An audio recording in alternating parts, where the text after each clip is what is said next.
Bonjour à tous. Alors une nouvelle question aujourd'hui un petit peu délicate pour moi qui m'a été posée. J'ai peur que ma fille ou mon fils s'ennuie. Que faites-vous pour que tout le monde y trouve son compte?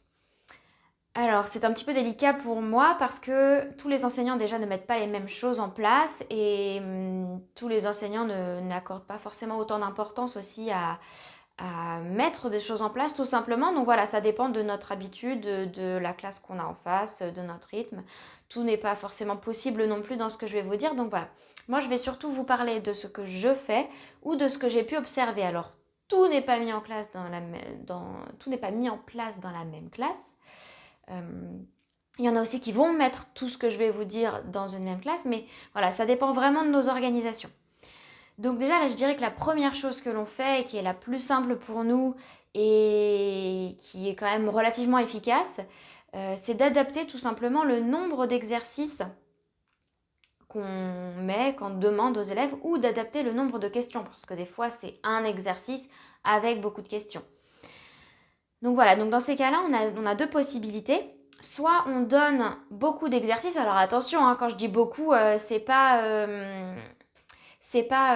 15 000 exercices, c'est toujours à la rigueur 5-6 exercices, et tout en sachant que la plupart des élèves, la moyenne on va dire, ne va pas faire ces 5-6 exercices-là. En fait, dans ces cas-là, on va en donner plusieurs en disant, il n'y a pas de pression, on fait autant qu'on peut en prenant le temps. Certains vont en faire un, certains vont faire les 6, et dans ces cas-là, tout le monde va y trouver son compte, puisque de toute façon, même si la moyenne en fait que 3, parce que je sais que moi je vais arrêter le chrono, la plupart en auront fait que 2 ou 3, c'est pas grave.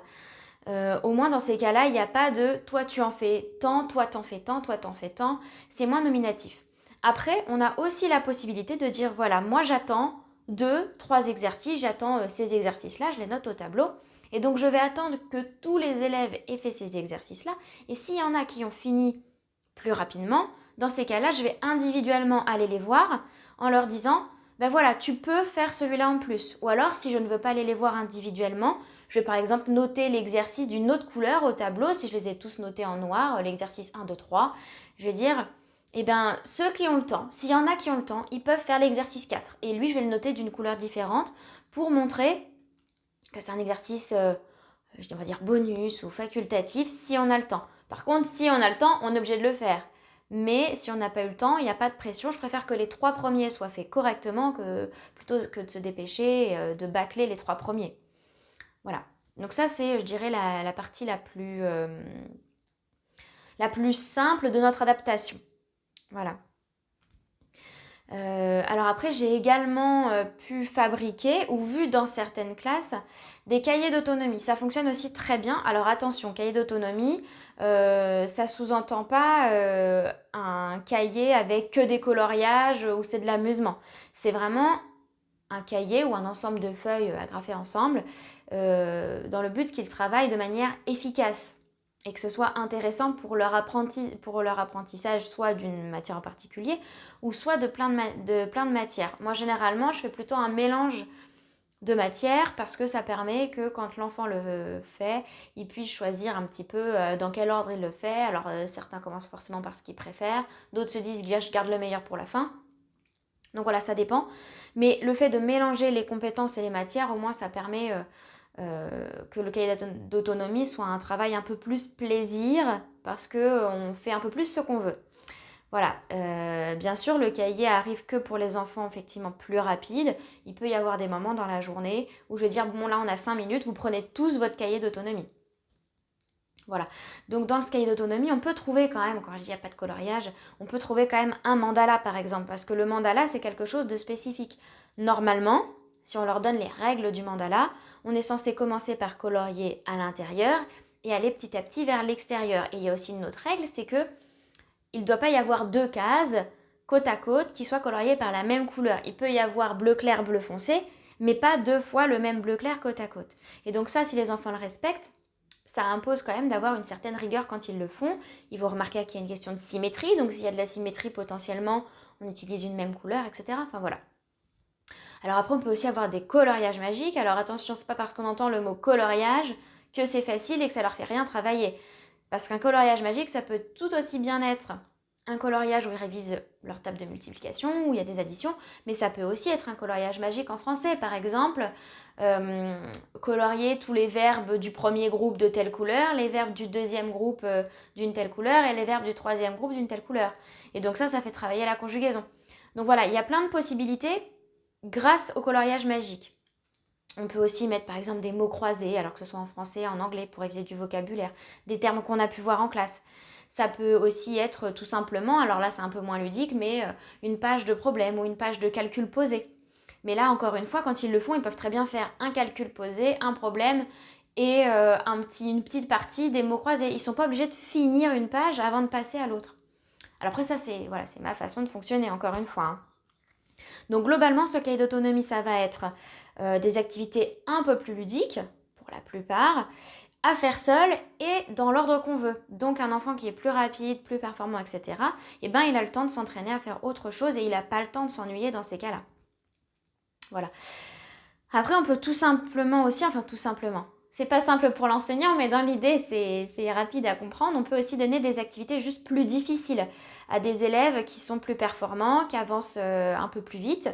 Et dans ces cas-là, un exercice plus difficile va faire qu'ils vont mettre logiquement plus de temps à le faire et donc moins de temps à s'ennuyer après. Et ça permet donc qu'ils y trouvent, comme vous pouviez le demander, que chacun y trouve son compte. Voilà. Après, quelque chose de très intéressant aussi à mettre en place, c'est le tutorat. Le tutorat qui est d'ailleurs doublement efficace, puisqu'il sera efficace pour les enfants qui vont être plus rapides, etc., mais aussi pour les enfants qui vont être à la rigueur plus lents parce qu'il y a plus de difficultés. Donc, moi, ce que j'avais pu mettre en place, mais il y a plein de façons de le mettre en place, ce tutorat, ça va être par exemple un système de mini plots de signalisation, si vous voulez. Ça va vraiment être des petits plots orange ou d'une autre couleur d'ailleurs, mais vraiment comme ce qu'on peut voir dans la rue, et avec des petits anneaux de couleur. Et par exemple, moi, ils avaient 3 anneaux. Donc ça va être par exemple l'anneau vert, l'anneau bleu, l'anneau rouge. L'anneau vert signifiait j'ai fini mon travail, je peux aider. L'anneau bleu qui disait je travaille, mais seul, tout va bien, je n'ai pas besoin d'aide. Et l'anneau rouge qui signifie je travaille mais j'y arrive pas, j'ai besoin qu'on m'aide.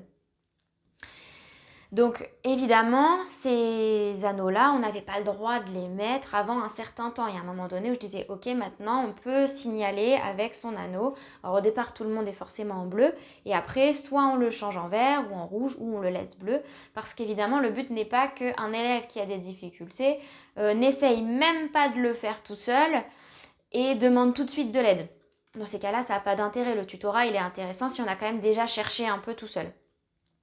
Mais pour les enfants qui finissent rapidement, qui ont plus de facilité, c'est un travail qui est très très intéressant parce que du coup, ils peuvent apporter leur aide et apprendre à tutorer, donc vraiment s'auto-former au tutorat. Parce qu'attention, le but évidemment c'est comme, j'imagine vous le dites peut-être chez vous, aux plus grands vers les plus petits, le but n'est pas de leur donner la réponse, mais de leur donner des aides, de formuler peut-être la question d'une autre manière ou de trouver une manière de les aider, mais sans leur dire là la réponse c'est 5. Ah merci, oui ça m'a aidé, ça a fait que l'autre il a avancé, il a fini son exercice, mais en soi il n'a pas appris. Donc c'est vraiment des compétences très intéressantes parce qu'au final l'élève des fois peut avoir compris, mais le fait de savoir l'expliquer à un autre, c'est d'autres compétences. Et au final, même si on peut se dire, le plus important c'est qu'il ait compris, oui, mais s'il sait le réexpliquer, là ce sera même pas juste qu'il a compris, c'est qu'il l'aura totalement intégré, s'il est capable de le redonner, de le ressortir à ses camarades. Et puis en plus, on sait que l'apprentissage entre pairs est notamment très efficace pour les élèves en difficulté, puisque d'entendre les mots de la bouche de leurs camarades, de leurs copains, et des fois ça marche beaucoup mieux que venant de la bouche de l'enseignant, ce qui peut paraître des fois un peu étonnant, parce qu'on se dit pourtant, il l'a dit exactement de la même façon, mais oui, mais voilà, il y a un côté affectif qui rentre en jeu, et qui peut être très efficace. Voilà. Donc voilà, je terminerai sur le tutorat qui est en fait vraiment pour moi un très bon système à mettre en place, quelle que soit la matière, la manière de le mettre en place, que ce soit avec un plot de signalisation ou juste un élève qui dit j'ai fini, je peux aller aider. Voilà, il y a différentes manières, mais c'est quelque chose qui est très intéressant à mon sens. Voilà, donc au-delà de toutes ces propositions, il faut savoir que ça reste pas simple de trouver davantage de choses. Alors c'est déjà pas mal de possibilités, tout ce que j'ai pu dire, mais il y a des fois où on est bloqué et on se dit, bah là, je vois bien pourtant qu'il y en a un qui s'ennuie malgré tout ça. Et, euh, et c'est pas forcément simple. Et en plus, des fois, on est bloqué et on n'arrive plus à fournir plus, parce qu'on n'a pas forcément le temps de fournir beaucoup, beaucoup plus. Et puis, des fois, on arrive aux limites de ce que nous sommes capables de faire par rapport à l'enfant. Donc après, il y a toujours des possibilités. Si on est dans une classe double niveau, si votre enfant est dans le niveau inférieur du double niveau, il peut des fois suivre le niveau supérieur de manière régulière, voire tout le temps. Et du coup, il s'ennuie moins.